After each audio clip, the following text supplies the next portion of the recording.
Les bons conseils du bricolage, et fini la galère. Pour faire votre moteur à mouvement perpétuel, il vous faudra un ventilateur de PC. Donc impératif de prendre un ventilateur 12 volts avec, vous voyez, 7 hélices. Vous prenez 7 rondelles métalliques de taille identique et vous allez prendre des aimants de disque dur. Pour commencer, nous allons venir coller les rondelles métalliques sur l'extérieur des pales. Voyez? Donc il faut absolument, pour éviter de créer un déséquilibre, les coller uniformément. C'est-à-dire que sur la pale, quand vous l'avez collé à cette position, sur les autres pales, il vous faut absolument les coller au même endroit. C'est-à-dire que vous n'allez pas coller une rondelle ici, puis une autre à l'extérieur de la pale ou à l'intérieur. Si elle est au milieu de la pale, toutes les rondelles doivent se trouver au milieu de la pale. Vous prenez un pistolet à colle, que vous aurez fait chauffer au préalable, une petite noix de colle, et vous allez venir, comme je vous l'ai dit, coller votre rondelle. Et vous faites l'opération sur toutes les pales. Donc un petit peu de colle. Arrangez-vous pour pareil, hein, la colle que vous mettez soit uniforme. Pour pas de créer, on va dire, déséquilibre. Après, ça risque de faire un contrepoids.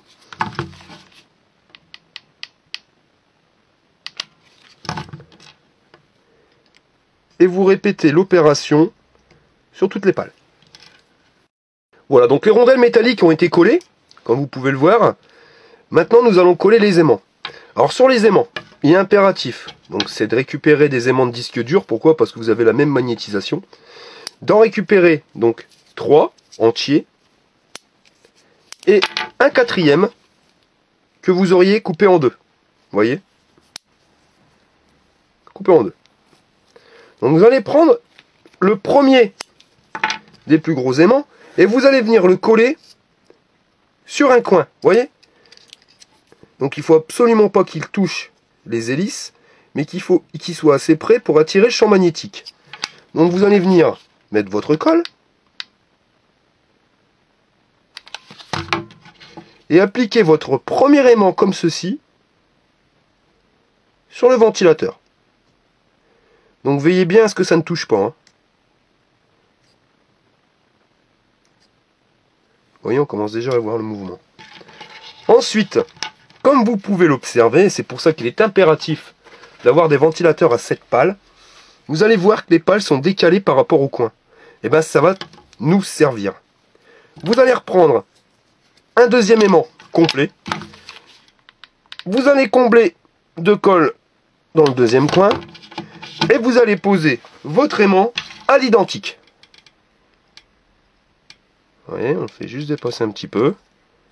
Ça ne touche pas. Là, on commence à voir qu'il manque pas grand chose pour que ça se lance.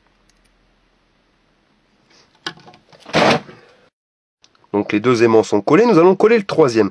Et vous allez voir que quand on commence, vous voyez, quand on commence déjà à remettre 3 aimants, on commence déjà à voir l'effet, on va dire, de mouvement. Donc, même punition, vous prenez votre colle, vous le mettez au coin, et vous superposez votre aimant.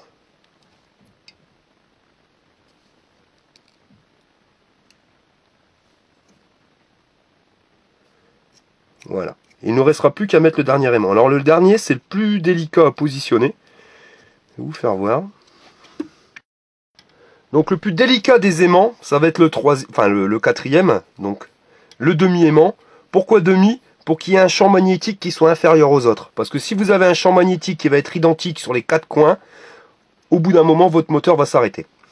Donc là, le plus délicat, c'est vraiment de le positionner. Donc vraiment être sûr qu'il soit positionné aux 3 coins pour les 3 aimants, les 3 premiers aimants. Et ensuite, avec votre aimant, vous allez venir vous rapprocher tout doucement donc des rondelles. Comme je vous dis, hein, c'est pas le plus facile. Donc vous approchez. Hein, et quand on retire, regardez, ça s'arrête. Voilà. Donc vous voyez, je crois que sur le centre, ça devrait être bon. Donc on va recommencer. On l'approche. Ouais. Et c'est vraiment à l'impulsion. c'est au millimètre. Voilà. Donc vous bloquez.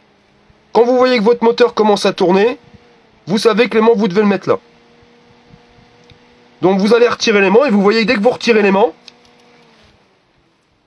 bah, le moteur va avoir tendance à s'arrêter. Alors, je vais venir coller l'aimant. Donc vous positionnez. Voilà. Et ça devrait marcher. Voilà. Donc bien le positionner. Et voici, vous voyez, votre moteur perpétuel est maintenant créé. Voilà, donc votre moteur tourne. Vous allez le poser sur la table pour être sûr que vos aimants sont bien réglés, parce qu'il y arrive, hein, je ne vais pas vous mentir, sur ce tuto, j'ai dû recommencer 4 fois au niveau des aimants, parce qu'il suffit juste qu'il y ait un des aimants qui soit pas bien positionné, et votre moteur va prendre du retard et va finir par s'arrêter. Donc vous faites le test, vous le posez. Désolé pour le petit bruit de vibration, mais vraiment il faut regarder. Hein. Ouais, c'est bon, ça fonctionne.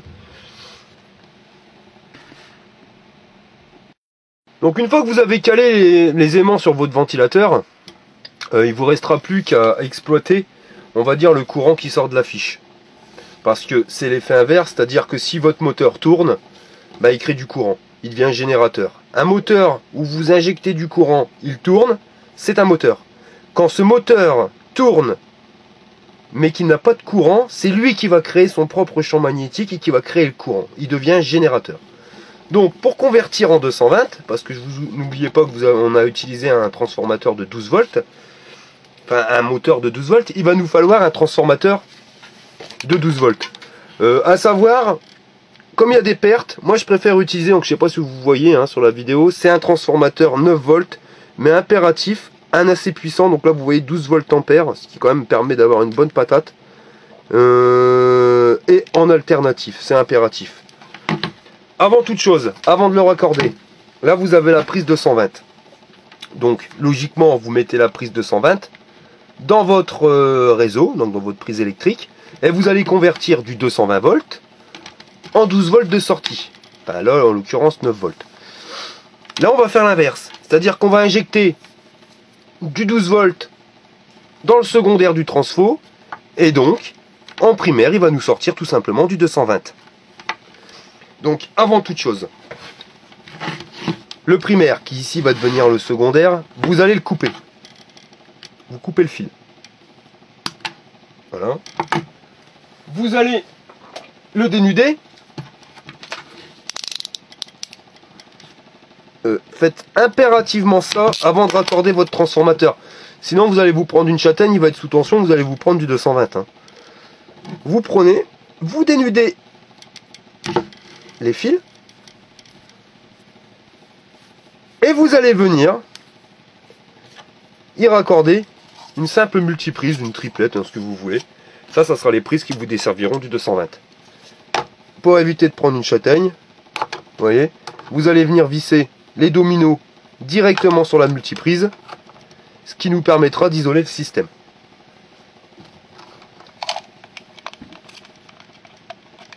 Donc avec un tournevis, vous venez brancher les deux fils sur le domino.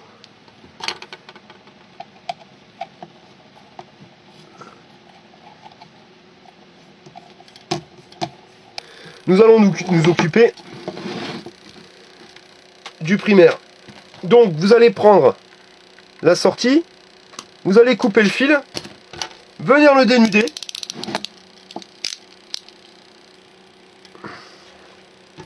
Ensuite, vous allez venir couper le fil du ventilateur. On va essayer de récupérer, de couper directement la gaine. Vous allez couper le fil jaune. Pour l'expérience, on aura besoin uniquement du fil rouge et du fil noir. Donc je vous disais donc de venir raccorder le fil noir sur un domino et de venir le mettre sur le fil noir du ventilateur.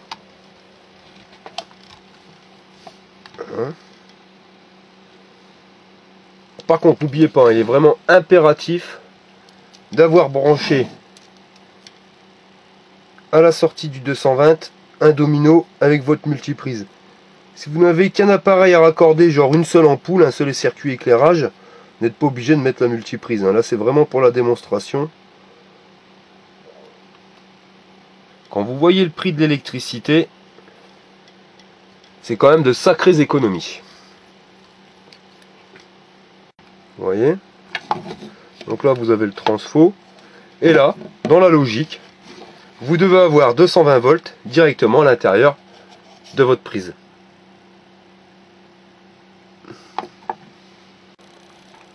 Voilà, vous positionnez le transfo comme ceci.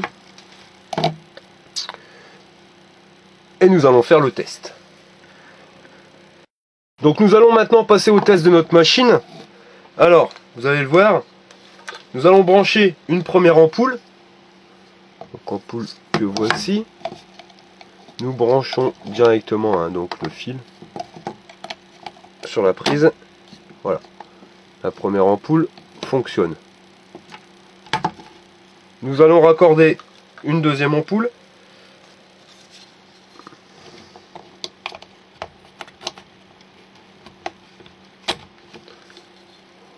Vous voyez, les deux ampoules fonctionnent parfaitement. Et nous allons maintenant brancher une troisième ampoule. Donc c'est des ampoules 70 watts. Je ne sais pas si on le voit sur la vidéo.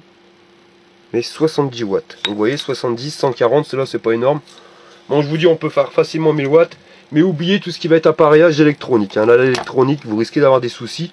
Si vous branchez un appareillage électronique, je vous garantis pas qu'il tienne un an avec ce système là. Même si ça pourrait fonctionner, mais il y aura quand même des variations de tension. Et voilà.